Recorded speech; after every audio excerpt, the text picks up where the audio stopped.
ఈ రోజు మనందరం ఇక్కడ కూర్చున్నామంటే దానికి కారణం ఒక వ్యక్తి ఉన్నారు.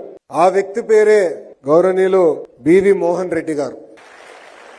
మోహన్ రెడ్డి గారు ఇప్పుడే చెప్పినట్లు గురువు గారు నన్ను చిన్నప్పటి నుంచి చూశారు. నేను చేసే అల్లరి పనులన్నీ కూడా చూశారు. ఆయన ఇన్సైడ్ అవుట్ నా గురించి తెలిసిన వ్యక్తి. ఆయన 1991లో ఇప్పుడు సైంట్ అనే కంపెనీ ఆనాడు ఇన్ఫోటెక్ అనే పేరు ఉండేది. అంకల్ పేరు కూడా మోహన్ రెడ్డి గారు అని పిలిచేవారం కాదు, ఇన్ఫోటెక్ మోహన్ రెడ్డి గారు అని మేము అందరం పిలిచేవారం. 1991లో ఇప్పుడున్న సైంట్ కంపెనీని స్థాపించి ఈ రోజు సుమారుగా 16,000 మందికి ఉద్యోగాలు కల్పిస్తున్న వ్యక్తి మోహన్ రెడ్డి గారు.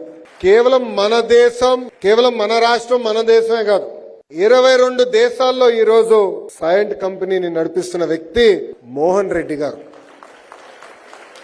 ఈ రోజు ఆయన కంపెనీ సిఎస్ఆర్ నిధుల నుంచి సుమారుగా 8 కోట్ల రూపాయలు ఖర్చు పెట్టి 50 ప్రభుత్వ పాఠశాలల్లో ఏఐ ల్యాబ్స్ కి ఏర్పాటు చేసిన వ్యక్తి మోహన్ రెడ్డి గారు.